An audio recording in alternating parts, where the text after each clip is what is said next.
নমস্কাৰ বন্ধু বান্ধৱীসকল আপোনালোকে চাইছে ই-বাচ্চাল ইউটিউব চেনেল। বন্ধু বান্ধৱীসকল আজি এই ভিডিঅ'টো সেইসকল ছাত্ৰ ছাত্ৰীৰ বাবে খুব গুৰুত্বপূৰ্ণ যিসকল ছাত্ৰ ছাত্ৰীয়ে ডিব্ৰুগড় ইউনিভাৰ্চিটিৰ আণ্ডাৰত পিজি আৰু ইউজি কৰি আছে।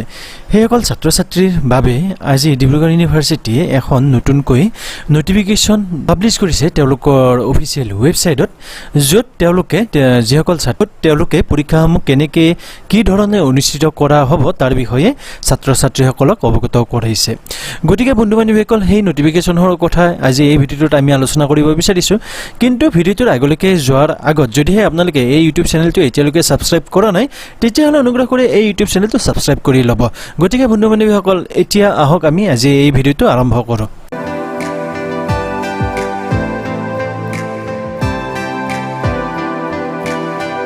আপোনালোকে নিশ্চয় দেখিছে যে আপোনালোকৰ যিখন জাননী আছে এই জাননীখন পাব্লিছ হৈছে 24 জুলাই তাৰিখে, অৰ্থাৎ আজি।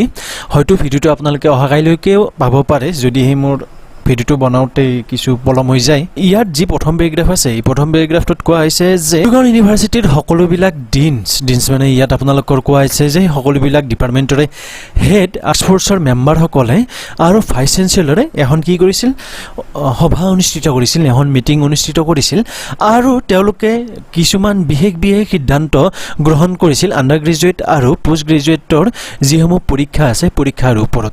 গতিকে যিসমূহ সিদ্ধান্ত লৈছে সেই সিদ্ধান্ত আপোনালোকৰ লগত এতিয়া আমি আলোচনা কৰিব বিচাৰিছোঁ। মই ইয়াত কোনো ধৰণৰ লাইনবিলাক মাতি নাযাওঁ, মূল কথা কি কৈছে সেই কথাবিলাকহে আপোনালোকৰ লগত আলোচনা কৰিব বিচাৰিছোঁ। প্ৰথম যি সিদ্ধান্ত লৈছে ডিব্ৰুগড় ইউনিভাৰ্চিটিয়ে সেই সিদ্ধান্তটো হৈছে আপোনালোকৰ যিসকল ছাত্ৰ ছাত্ৰী ইণ্টাৰমিডিয়েট ছেমিষ্টাৰ বা ইয়াৰত আছে সেইসকল ছাত্ৰ ছাত্ৰীয়ে তেওঁলোকে হওক আপোনালোকৰ আণ্ডাৰ গ্ৰেজুৱেটেই হ'ব পাৰে নহ'লে পোষ্ট গ্ৰেজুৱেটেই হ'ব পাৰে, সেই সকলোবিলাক ছাত্ৰ ছাত্ৰীকে 29 এপ্ৰিল আৰু 6 জুলাইত যি ইউজিচিয়ে গাইডলাইন দিলে সেই গাইডলাইন মতে তেওঁলোকক প্ৰগ্ৰেশ্যন দিয়া হ'ব, সেই ছাত্ৰ ছাত্ৰীসকলক প্ৰমোশ্যন দিয়া হ'ব। গতিকে ইয়াৰ ওপৰত মই বহুকেইটা ভিডিঅ' বনাই থৈ দিছোঁ যে 29 এপ্ৰিলত ইউজিচিয়ে কি গাইডলাইন দিছিলে আৰু 6 জুলাইত কি গাইডলাইন দিছিলে। যদিহে আপোনালোকে সেই ভিডিঅ'কেইটা চোৱা নাই তাৰ লিংক আপোনালোকে নিশ্চয় ডেছক্ৰিপশ্যন বক্সত পাই যাব। অনুগ্ৰহ কৰি আপোনালোকে সেই ভিডিঅ'কেইটা চাই ল'ব, আপোনালোকৰ মনত থকা সকলোবিলাক প্ৰশ্নৰে সমাধান আপোনালোকে পাই যাব। তাৰপিছত যিসকল ছাত্ৰ ছাত্ৰীয়ে ফাইনেল ইয়াৰ বা ফাইনেল ছেমিষ্টাৰ আছে তেওঁলোকৰ পৰীক্ষাসমূহ আপোনালোকৰ ছেপ্টেম্বৰৰ মাহত অনুষ্ঠিত কৰিব আৰু যি পৰীক্ষাৰ মাধ্যম হ'ব সেই মাধ্যম অনলাইন অফলাইন বা ব্লেণ্ডেড মোড হ'ব। মই যিমান দূৰ ভাবিছোঁ ব্লেণ্ডেড মোডত আপোনালোকৰ পৰীক্ষাসমূহ অনুষ্ঠিত হ'ব। ইয়াৰ ওপৰত মই আজিয়ে এটা ভিডিঅ' আপলোড কৰিছিলোঁ, আপোনালোকে নিশ্চয় চাইছে সেই ভিডিঅ'টো, মই আশা কৰিছোঁ।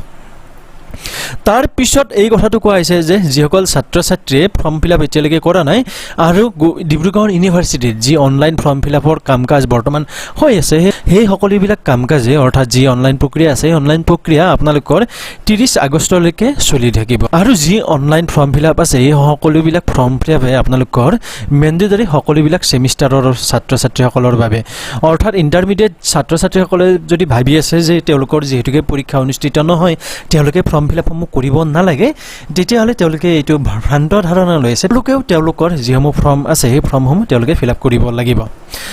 যদিহে নকৰে তেতিয়াহ'লে তেওঁলোকক নিশ্চয় প্ৰগ্ৰেশ্যন দিয়া নহয়, তেওঁলোকক প্ৰমোট কৰা নহয়। ইয়াৰ ওপৰত সিদ্ধান্ত লৈছিলে যে তেওঁলোকে BEdৰ পৰীক্ষাসমূহ অনুষ্ঠিত কৰিব, কিন্তু ইয়াৰ নটিফিকেশ্যন এতিয়ালৈকে দিয়া নাই। ইয়াৰ নটিফিকেশ্যন তেওঁলোকে ছেপাৰেটকৈ দিব সময়ৰ লগে লগে। আৰু যিসকল ছাত্ৰ ছাত্ৰীয়ে বৰ্তমানো অধ্যয়নৰত অৱস্থাত আছে অৰ্থাৎ 2020-21 বৰ্ষৰ আগৰ বাহিৰে যিসকল ছাত্ৰ ছাত্ৰীয়ে ডিব্ৰুগড় ইউনিভাৰ্চিটিৰ আণ্ডাৰত অধ্যয়নৰত অৱস্থাত আছে তেওঁলোকৰ যিসমূহ শ্ৰেণী আছে সেই শ্ৰেণীসমূহ আপোনালোকৰ 17 আগষ্টৰ পৰা আৰম্ভ হ'ব। গতিকে তেওঁলোকে গম পালে যে তেওঁলোকৰ ক্লাছসমূহ 17 আগষ্টৰ পৰা আৰম্ভ হ'ব আৰু আপোনালোকৰ এই ক্লাছসমূহ অনলাইন মাধ্যমত আৰম্ভ হ'ব বা এই বিকল্প কিবা পদ্ধতিৰ সহায়ত আপোনালোকৰ আৰম্ভ হ'ব। আপোনালোকে যি ট্ৰেডিশ্যনেল ক্লাছৰুমত অধ্যয়ন কৰিছিল আপোনালোকৰ ক্লাছসমূহ হৈছিলে সেইটো নহ'ব বৰ্তমান অৱস্থাত, যিহেতুকে COVID-19 মহামাৰী চলি আছে। তাৰ পিছত 6 নম্বৰত তেওঁলোকে এটা ডিচিজন লৈছিলে যে তেওঁলোকে ষ্টেট গভৰ্ণমেণ্ট আৰু ইউজিচিয়ে যিসমূহ নীতি নিৰ্দেশনা দিছে সেই সকলোবিলাক নীতি নিৰ্দেশনাই তেওঁলোকে মানি চলিব। গতিকে বন্ধু বান্ধৱীসকল ইয়াত বেকৰ কোনো ধৰণৰ কথা উল্লেখ কৰা নাই। মই নিশ্চয় যদি ইয়াৰ ওপৰত কিবা আপডেট আহে আপোনালোকক নিশ্চয় অৱগত কৰিম যে বেকৰ ছাত্ৰ ছাত্ৰীসকলৰ কি হ'ব।